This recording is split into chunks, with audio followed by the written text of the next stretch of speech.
Mm. Marhaba and hello once again. I'm Dr. Jack Dempsey, American writer and historian living in Crete these days. And with me, as always, is Muhammad Jihad Ismael, Palestinian writer and historian living in Deir al Balah in Gaza.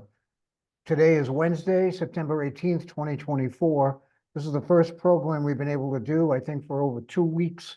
We've been trying almost every day to make a decent enough connection to have a discussion. So here we are, and it seems as though it's 6 o'clock in the evening, and as if we have enough internet signal to give it a shot. So hello, Mohammed. How are you? And tell us about the conditions there in Deir al Balah.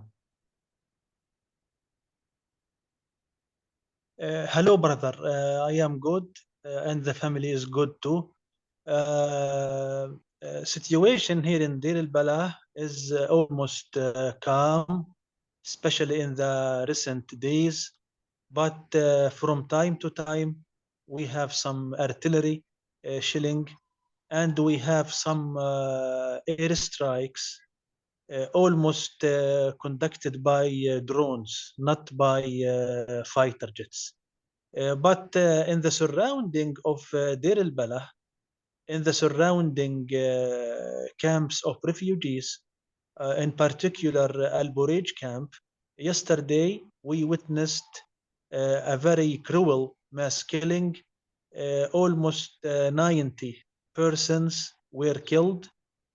Right now, most of the dead bodies are not retrieved from beneath the rubble. So people are trying to remove the rubble with bulldozers, with their hands, with their shovels, with some iron bars in order to retrieve. Maybe there is a hope that there is someone who is still breathing. Maybe he's still alive. Yes. So they are trying, doing their best in order to search for dead bodies, or maybe some people who are remaining alive. Yes, and you told me, Mohammed, this was a large building in a refugee area outside Deir al Balah, that Israel thought that there was one Hamas militant in the building, and so they did not care to alert the citizens or anything. They just took the building down with explosives, and it buried all these people for one militant. So it seems as if they're using the excuse of going after one person to kill 90 people. And then they wonder why the world thinks they are committing genocide. They must know exactly what they are doing. Yeah, in fact, their target is to eliminate this person. They doesn't matter whether so many people will be killed or not. Their sole target is to assassinate this person and to kill him. It doesn't matter for them whether so many people in the same building or other people in the surrounding from the neighbors will be killed or not. As I told you, their only target is the assassination of this person. Yes, now we could take it a step further too. In other words, what it really looks like is that they are using the Hamas one militant as an excuse to kill tens and 20s and 30s of people. They are really using Hamas as an excuse to kill as many Palestinians as they want to. Yeah, of course. Historically, Israel is doing the same thing. Even if you go back to the War of Lebanon, 1982, when Israel was fighting against PLO and Arafat, the same thing. In those days, if they discovered a wanted person inside the building, they doesn't care for the people who are living inside the building. They just storm the building, and they doesn't care who will be killed. Their sole target is the assassination of this person. And what we're saying, I think, is that their sole target is to kill Palestinians. They don't care whether it's really a militant or an innocent civilian. And Lebanon is a good example, because what happened the last time they went into Lebanon, Israel, they were badly defeated and they were driven out. And so, knowing that they were defeated, they sent their air force, their artillery, their drones, and completely destroyed about half the city of Beirut to punish the people Yes, for their defeat. yes, yes, brother. Whoops, looks like we're losing the Yes, picture there. yes, yes, yes, yes, brother. Of course, you are right. Also, we have something important. If you look to the death toll in this war, you are talking about almost 50,000. We ask ourselves why we are reaching this number. Of course, we already have the answer. Israel is always doing the same. They doesn't care for the people who are being existing in the building, in the apartment, in the street, in the tent complex. They they are just trying to kill one person, two persons. They doesn't care with the other people. Right. And we have so many incidents during the ongoing war. A few weeks ago at Al Mawasi area in the western part of Khan Younis, they killed almost 80 in order to eliminate one person. So I think we have this problem always, not only what Right. happened yesterday at Al Buraid Yes, camp.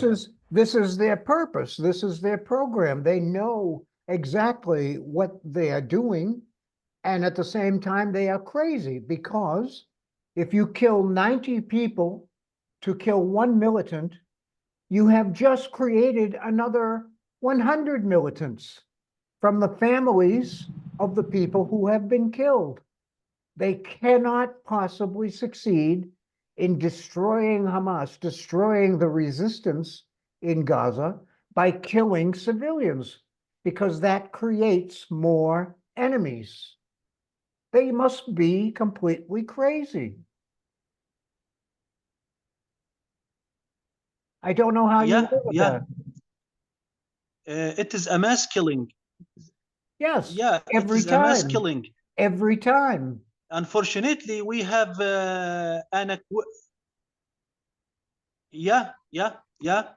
also, we have an equivalent to this sort of bloody practice. Yes? I'm afraid your picture has frozen, Muhammad. Do you hear me? Ladies and gentlemen, you can tell the kind of technical difficulties with Muhammad trying to broadcast from Deir al Balah, which has, it looks like we might be losing him altogether, or he's trying to get back online. And he asked me today if I get knocked off to keep trying. So he rejoins us. I am back. Yes. Good. I am back. Good. So, Mohammed, we were saying that the Israelis, they must be crazy to think that they can accomplish anything except one thing. The only thing they can accomplish is to kill Palestinian people, men, women, and children. That's the only thing they are accomplishing. You agree?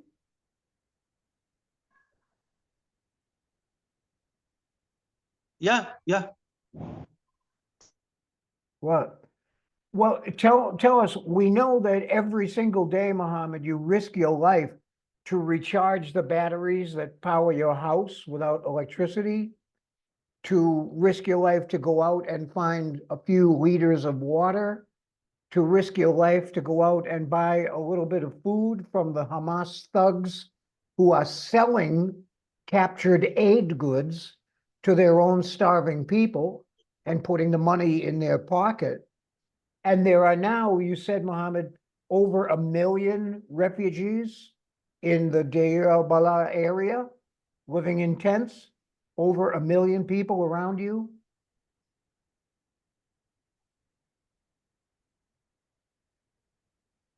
I am back. Yes. Did you hear what I said? Did you hear what I said, Muhammad?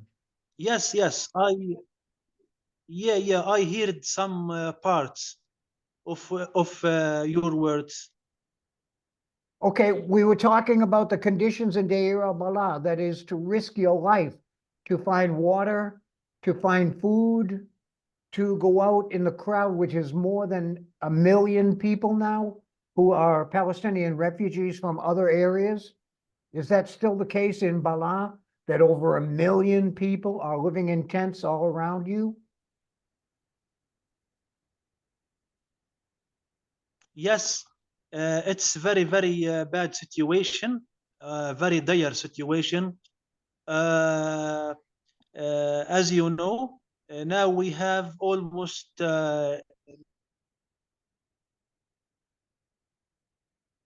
Hello, ladies and gentlemen. It's just not going well for us today, but as you can tell, we're trying.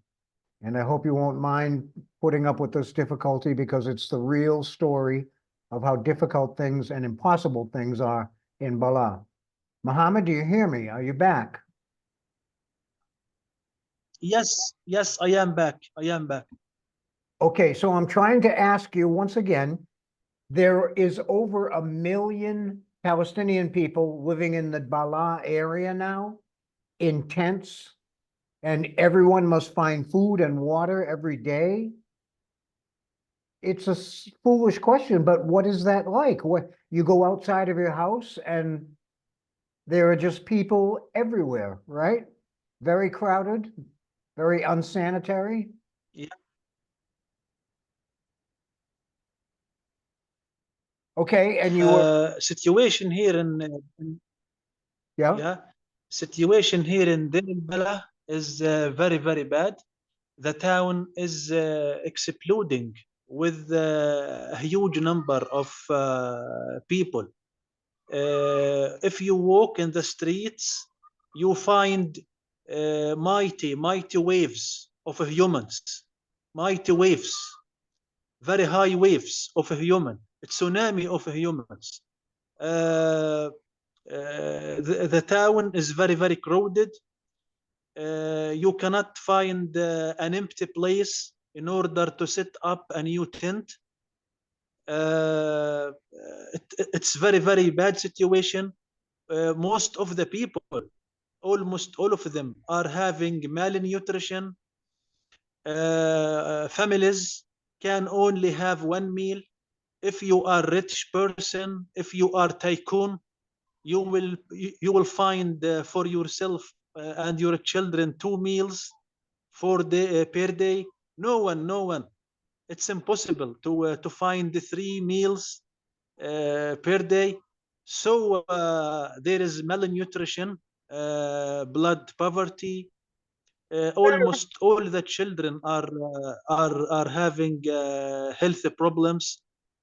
Also, you have the infections. You have the skin infections, yes, liver, uh, blood infections. It's very, very bad situation. 4 days ago, the child of our neighbors was suffering from fever. His temperature was very, very high. His father used to go to all the pharmacies and the clinics in Deir al Balah, searching for antibiotic. Can you imagine that he didn't find any sort of antibiotic? He didn't find any sort of fever relief.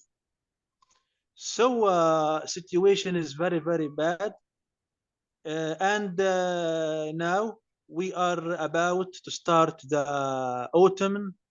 You know, it's expected from time to time to have rains. Yes, You know, all those tents are not qualified to resist water, to resist right. the rains. Yes. So again, those poor people will be sinking in the mud, in the pools of water. It's very very crazy, very very bad situation. And as you told me, Mohammed, your three children were lucky enough to get vaccinations last week against polio. But in the pools of water in the street that are no longer cleaned or anything by processing plants because Israel has destroyed the water facilities, there is polio in the water. There is polio in the filth and the trash, which builds up and builds up in the streets. No one is there, of course, to collect it in the middle of a war zone. And a million and more people. It must be the most dangerous and horrible place in the world, Mohammed. And I just want to say I'm very grateful to be able to speak with you, to hear directly what is happening with you. And again, my brother, I always say I I would not be able to cope with this myself. I do not know how your courage keeps you going, but you have told me that your family is very close and you draw your courage and love from each other. This is this is all one can say. Yes, brother. Yes, yes, brother. Also, we have the other section of the family, which is you and my sister Angela and my sister Vicky. Also, your role is something you cannot imagine. Without your role, I think we were collapsing. We were to collapse since so many months. So we cannot neglect your role in encouraging us, strengthening us. Well, we are honored and happy to do it, Mohammed. And this might be a good time to let people know that you and I, we have been sending you some money for the house repairs, for medicines, for food and water and so forth. But there is a GoFundMe project now that was begun by a gentleman in Ireland, and they are trying to raise money for your wife's health care as she has another baby. We have not really announced that on the program yet, but she is pregnant with another child. They expect her to have a difficult, probably cesarean birth, and she's going to need hospitalization, medications, and so forth. So on my blog page, we are going to announce and put the link to the GoFundMe project that benefits your family directly. The goal is going to be $25,000 because that will include the medical care for your wife and the new baby. And it's going to pave the way for you and your family, your entire 10-member family, to emigrate. Do you want to talk about your plans? You said you might want to go to Egypt and try to find another country that would accept you as refugees. Do you want to talk about how you've been doing that, Mohammed? And so we will put the link at Jack Yes, Dempsey. yes, brother. Hold on one second. I forgot to add it. We will put the link to the GoFundMe at jackdempseywriter.wordpress.com. JACKDEMPSEY writer, WRITER, .wordpress.com. There are many photo pages of Muhammad and his beautiful family, the home they worked so hard to improve, and the adventures, if you want to call them that they've had since they were driven from that home into Khan Younis, then to Rafah, and then back by their own feet and their own courage to their home in Balah, where they are now. So please look for that at jackdempseywriter.wordpress.com and see how you can contribute to the future of this family to help to create their fate. That's really what we're talking about. So, Muhammad, do you want to talk about what you've been doing to try to create this new doorway out of your motherland, which I'm sorry very much to hear? Yes, brother. Yeah. We are planning after this war finish, after the crossings are opened again, we are planning to move to Egypt. Of course, we are not going to stay forever in Egypt, but we are going to take it as a station. In Egypt, you have so many embassies. We will submit in so many embassies for the immigration, and I cannot predict right now which countries will accept us, will permit us. I don't know, but I think it's better to do all of this work in Egypt, not here, because if you want to do those procedures, the procedures of submission for immigration from Gaza, I think it's very, very difficult. Here in Gaza, we haven't any embassies.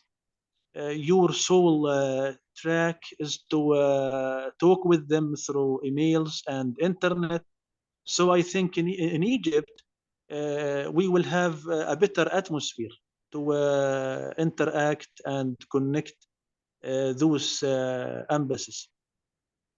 Yes, and to consider how long all your lives you have struggled to survive there, locked in Gaza. The Palestinian people have struggled for generations to hold on to their country, but Israel has never rested for one day to take that country away from you. It must be very, very painful for you to even think about leaving Palestine. Yes, yes, brother. In fact,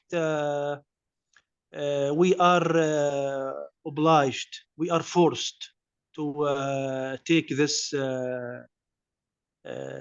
step.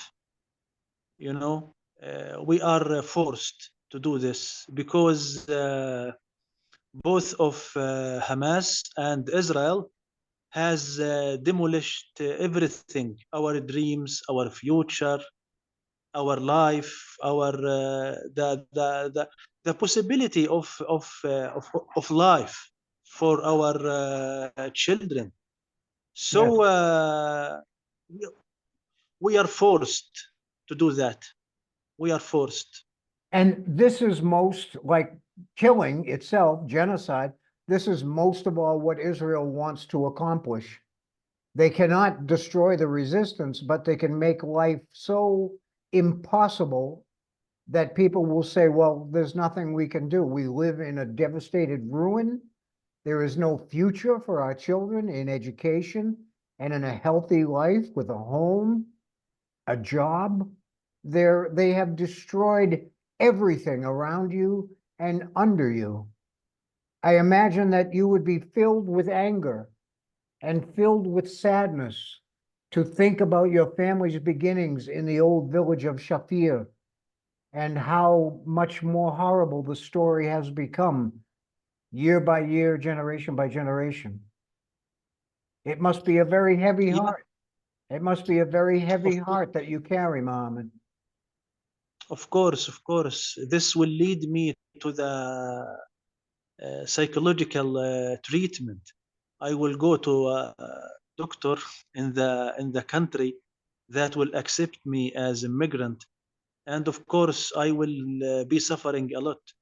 The impact will not be easy. It will be very, very tough on me and on my psychological health. But I must make this sacrifice for the sake of my children. I cannot bear that my son Jihad is suffering because He cannot go to school. Now he is missing the second year Yes, without education. If this war continue, maybe he will miss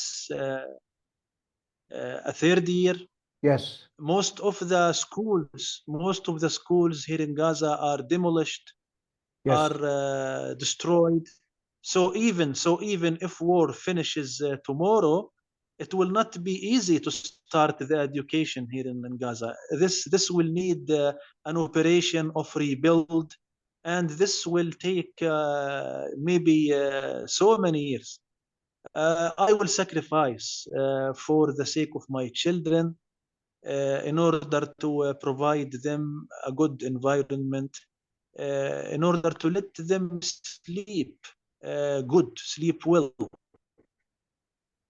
That's without fear, without right now. Yeah, they cannot sleep well.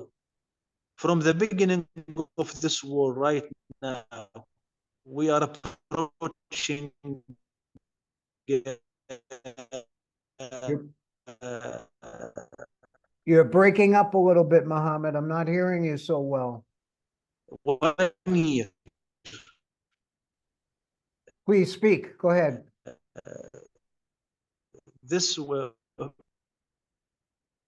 I'm sorry, ladies and gentlemen, we have lost Mohammed probably for the day. We only have about 6 minutes left to our broadcast anyway. But as you can hear, they are all about trying to survive and to move back toward a livable life wherever that may take them. If they have to start in Egypt and make their applications through international embassies there, they will find a new home country and begin to take up life again. And Israel, there's nothing to say about their crimes. I don't know what they expect for these crimes. Respect, honor, joy, peace of mind, ethical well-being? No, none of that will be theirs. They will be looking at a bombed out crater, a ruin on the landscape. And maybe 10, 20 years, they will turn Gaza into a oil and gas refinery while they steal the last of the Palestinians' energy reserves and inheritance. And the rest will be luxury beachfront condominiums and maybe a holy casino, and maybe even, like they already have in Jerusalem, a theme park where innocent Israeli families can go and relive all their favorite Arab pogroms. That's probably the future we're looking at. Here comes Mohammed back to us. Let's see if he makes it through. You didn't think a show like this could have such suspense, I know. Come on, Mohammed, can you hear me?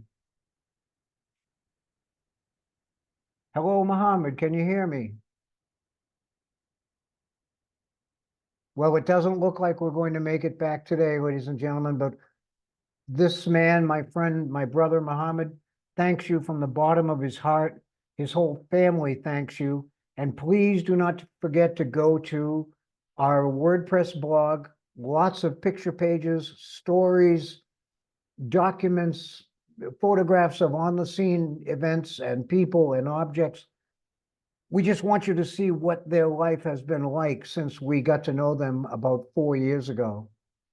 That's Jack Dempsey Writer at WordPress.com. Jack Dempsey Writer at WordPress.com. And as of tomorrow, I will be posting the link to the GoFundMe project that is helping Muhammad and his family to raise $25,000 so that his wife can have proper medical care when she has their next coming child, and so that they can all obtain their passports and other documents to move to another country and a new life. This will decide their fate and their future. And anything you can spare, $5, €5, 50, some people make $50 contributions, as you'll see there. It is all more appreciated than you can even imagine, because they are living day by day in a nightmare. Thank you very much for being with us today. Thank you to my brother Muhammad, and we'll be putting this up right away on YouTube. And we welcome your comments, questions, and ideas. Please let us hear from you. Please write to your own government to change the policies that allow and promote the treatment of the Palestinians in this murderous, world-destroying way. And we're very grateful for your thinking of them. Peace, my friends.